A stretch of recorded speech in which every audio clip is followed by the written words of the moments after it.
We have located the new ring.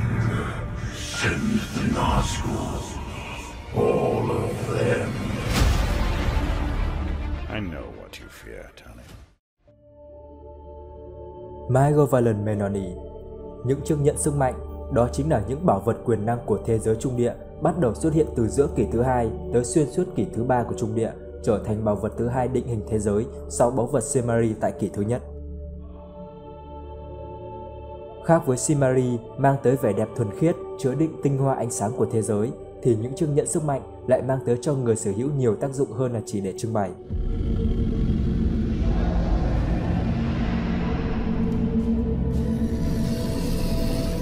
Chúng mang tới sức mạnh, sự bất tử, phù hợp với xu hướng cạnh tranh của thế giới trong thời gian mà quyền lực lên ngôi. Những chiếc nhẫn là một phần thưởng của bóng tối, đi kèm với nhiều tai ương ẩn giấu bên trong. Có tất cả là 20 chiếc nhẫn sức mạnh chính. Những người sở hữu những chiếc nhẫn này đều là những nhân vật có địa vị và quyền lực to lớn ở thế giới này, từ tiên tộc, người lùn cho tới cả loài người.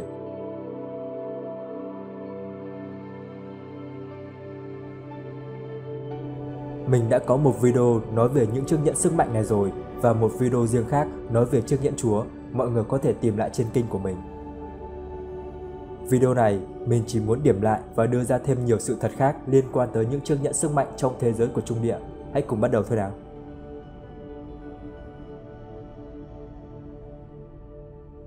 Người lên ý tưởng tạo ra những chiếc nhẫn sức mạnh là Sauron, ngay khi hắn nắm lấy danh hiệu chúa tể bóng tối tiếp theo của trung địa. Nhưng Sauron lại không phải là người tạo ra toàn bộ những chiếc nhẫn sức mạnh đó. 16 chiếc nhẫn sức mạnh là do các thợ rèn của vương quốc tiên tộc Eren chế tạo ra dựa trên công thức mà Sauron đưa tới. Để làm được điều đó, Sauron đã phải lập ra một kế hoạch chu đáo chỉ để lừa bọn họ.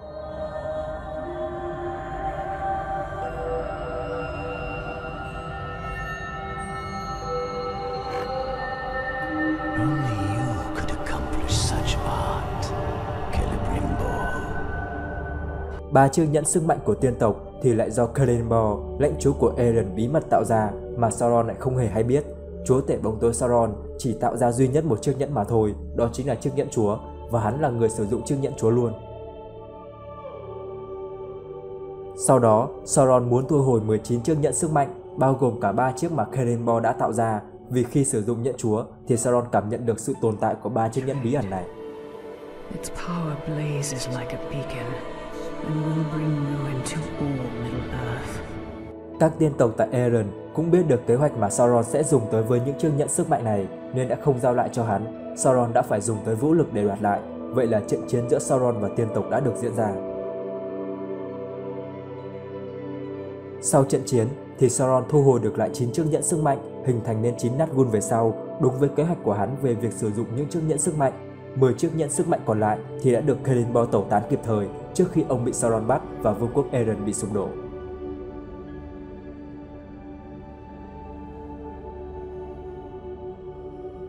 Về sau, trong suốt kỷ thứ ba thì Sauron cũng đã thu hồi được lại 3 chiếc nhẫn trong tổng số 7 chiếc nhẫn sức mạnh của người lùn.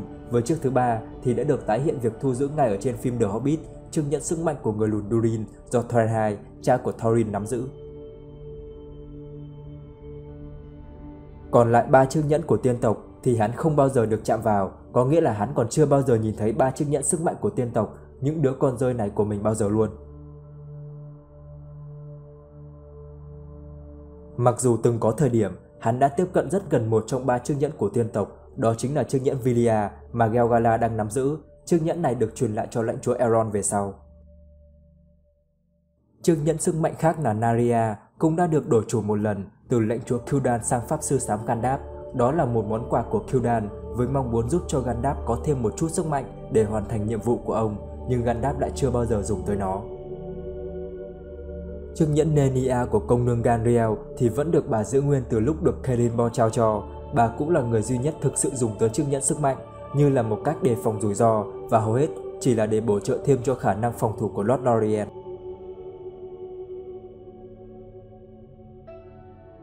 Cả 3 chiếc nhẫn sức mạnh của tiên tộc thì đã đều được xuất hiện ở trên phim và được hé lộ thoáng qua bởi cả 3 người là lãnh chúa Elrond, công nương Ganriel và pháp sư xám Gandalf là chủ nhân hiện tại của nhẫn sức mạnh. Hai nhân vật từng là chủ nhân cũ của nhẫn sức mạnh tiên tộc là Gul'dan và Gawala cũng được xuất hiện với thời gian là vài khoảnh khắc, đó là Gawala ở đoạn hồi tưởng của công nương Ganriel và Gul'dan ở phân đoạn tiên tộc rời cảng xám về thiên quốc. Nhưng chỉ có công nương Ganriel là nói về chiếc nhẫn của mình cho Frodo biết, hai người còn lại thì chỉ được nhìn thấy họ đeo, chứ họ chưa bao giờ nhắc tới nó cả.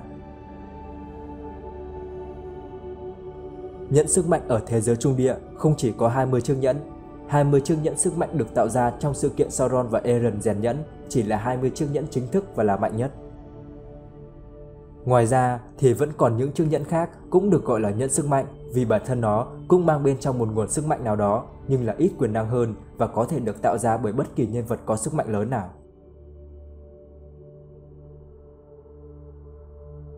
Trong các bản ghi chép về lịch sử trung địa thì chúng thực sự có tồn tại nhưng lại không được nhắc tới nhiều, chỉ biết được rằng những chiếc nhẫn ít có sức mạnh và không chính thống này không hề có đính đá quý hoặc là ít họa tiết trang trí hơn.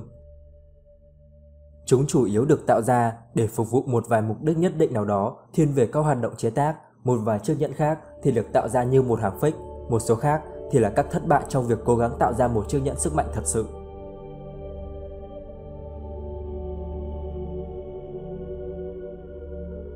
Một trong những chiếc nhẫn sức mạnh lạc loài mà có thể sánh với 19 chiếc nhẫn sức mạnh chính thống đó là chiếc nhẫn do Saruman tạo ra và nắm giữ. Mặc dù điều này mới chỉ được Gandalf nhắc tới tháng qua, nhưng nếu là một chiếc nhẫn do Saruman tạo ra thì hoàn toàn có thể bì được, ít nhất là trong suy nghĩ tự xướng riêng của Saruman.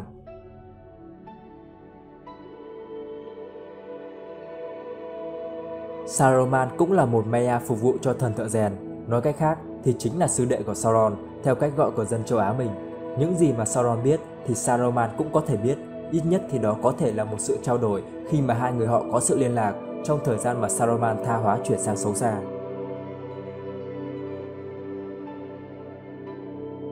Chính vì thế, Saruman hoàn toàn có thể tạo ra một chiếc nhẫn sức mạnh cho riêng mình và thực sự thì ông ta đã đeo chiếc nhẫn đó trong thời kỳ chiến nhẫn rồi, chỉ là Saruman nhận thất bại quá sớm, chưa kịp trình diện năng lực thực sự của chiếc nhẫn này.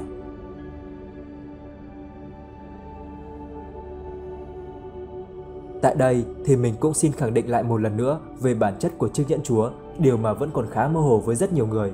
Ban đầu thì chiếc nhẫn chúa cũng chỉ đơn giản là một chiếc nhẫn sức mạnh như 19 chiếc nhẫn còn lại.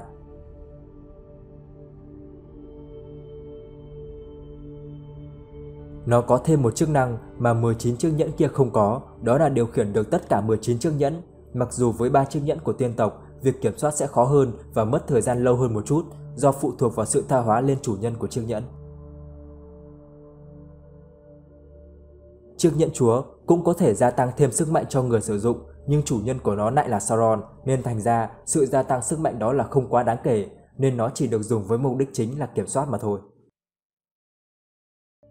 Hiểu nôm na là như thế này, ví dụ sức mạnh của con người là 10, đeo thêm chiếc nhẫn sức mạnh nó gia tăng thêm 1000 thì là người đó đã mạnh lên gấp 100 lần, nhưng giả sử sức mạnh của Sauron là 50.000 thì việc thêm 1000 sức mạnh nó không quá đáng kể, đại loại là như vậy, nên hắn sẽ không dùng chiếc nhẫn chúa vào mục đích đó.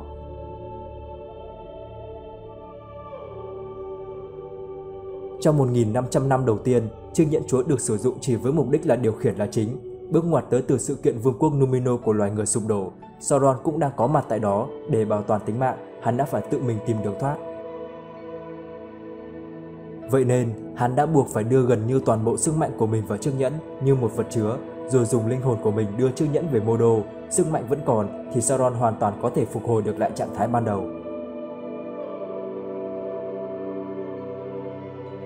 Nhưng sự kiện tiên tộc và loài người cùng liên minh đánh thẳng vào Mordor, thời điểm mà Sauron còn chưa hoàn toàn phục hồi được trạng thái nguyên bản, và Sauron còn bị mất cả nhẫn chúa ở sự kiện đó, khiến cho linh hồn của hắn ở một nơi, sức mạnh của hắn ở một nơi. Chính điều đó đã mang tới cho Trung Địa ở kỳ thứ 3 một báu vật vô cùng đặc biệt, một chiếc nhẫn có chứa sức mạnh của một vị thần sa ngã, hay nói cách khác là nó có chứa sức mạnh của chúa tể bóng tối.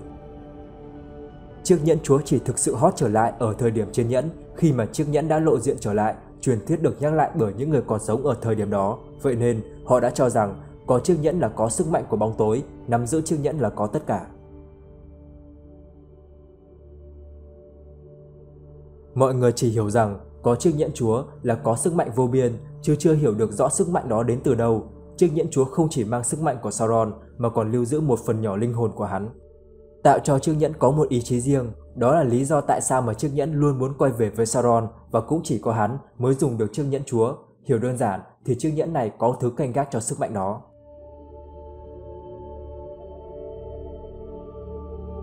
Chiếc nhẫn chúa đặc biệt ở chỗ nó chính là một phần của Sauron, nên sẽ không thể có chiếc nhẫn thứ hai được, vì móc đâu ra thêm một Sauron nào nữa. Tuy nhiên thì không hẳn là chỉ có mình Sauron mới sử dụng được chiếc nhẫn này, vẫn còn có vài người ở Trung Địa có thể sử dụng được chiếc nhẫn này. Cũng cần nói rõ ở đây rằng sử dụng được chiếc nhẫn chúa là nắm giữ được sức mạnh của chiếc nhẫn, những sự tàn hình, nhìn được xa hơn hay hiểu được tiếng óc từ những người từng mang nhẫn chúa là Bilbo, Frodo và Sam mới chỉ là tác dụng phụ của chiếc nhẫn, chứ chưa được gọi là kiểm soát chiếc nhẫn chúa. Đó chính là lý do vì sao Saruman luôn tìm kiếm chiếc nhẫn. Ông ta là người hiểu Sauron nhất, mặc dù cũng chả hiểu được nhiều lắm đâu, nhưng vẫn thuộc dạng dân ngu ở xứ mù, nên Saruman vẫn khá tự tin là mình sẽ sử dụng được. Người tiếp theo chính là Gandalf, điều mà chính tác giả cũng nhận định rằng ông có thể sử dụng được chiếc nhẫn chúa. Nếu đeo chiếc nhẫn chúa vào thì ông sẽ ngang cơ với lại Sauron về khoản quyền năng. Đây là vì ông không thể sử dụng được toàn bộ sức mạnh của chiếc nhẫn. Các thượng tiên tại Trung Địa như Elrond hay Galadriel thì không tự tin vào việc mình có bị tha hóa hay không, chứ chưa nói tới việc sử dụng được sức mạnh của chiếc nhẫn chúa, vậy nên họ sẽ gần như không thể chạm được vào chiếc nhẫn chúa.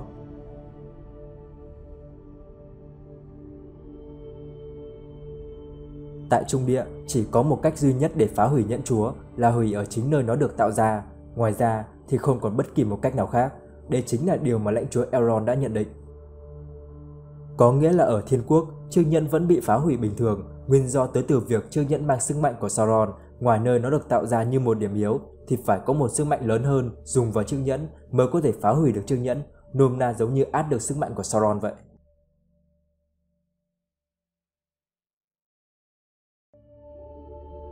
Thế nhưng các chiếc nhẫn sức mạnh khác thì vẫn có thể bị phá hủy bởi những nguồn sức mạnh lớn hơn, điển hình nhất là 4 chiếc nhẫn sức mạnh của người lùn đã bị lửa của rồng tiêu hủy.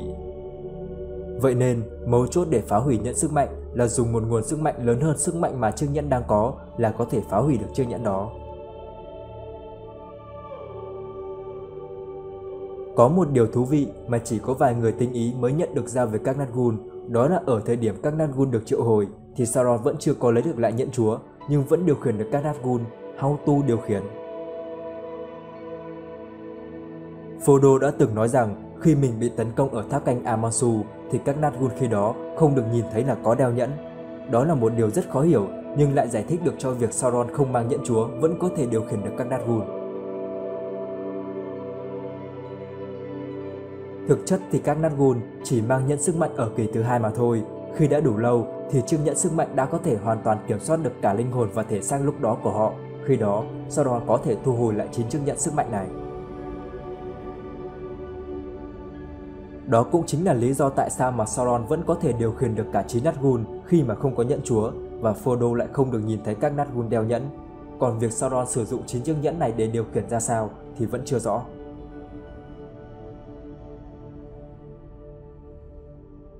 Nếu quan sát kỹ thì rõ ràng là khi quay trở lại thì Sauron vẫn còn đang rất yếu, nhưng lại ngay lập tức triệu hồi được các Nazgûl về, cho thấy Sauron đã phải dùng tới một nguồn sức mạnh khác để triệu hồi được chúng quay trở lại. Sauron thu hồi nhận sức mạnh của các Nazgûl thì sức mạnh của các Nazgûl không còn cố định nữa mà sẽ lên xuống bấp bênh khi mà nguồn sức mạnh đó phụ thuộc vào trạng thái của Sauron thời điểm đó. Đó là lý do tại sao mà chúng ta thấy Nazgûl lúc thì mạnh lúc thì yếu.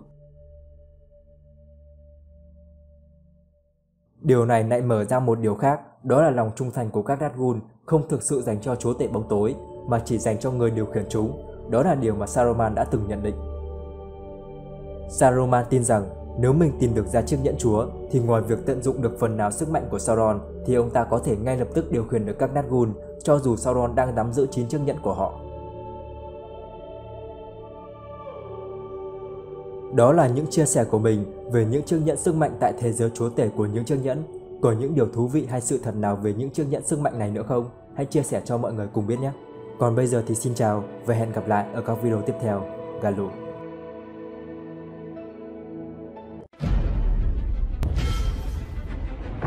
In the fires of Mount Doom, a ranger, and a wraith, bound together in death, crafted the one thing that could Nếu các bạn thấy video này hay và hữu ích thì hãy nhớ nhấn like và đăng ký kênh ủng hộ mình để mình có động lực hoàn thiện các video sau thật là tốt hơn. Và đừng quên ấn thông báo để không bỏ lỡ các video tiếp theo.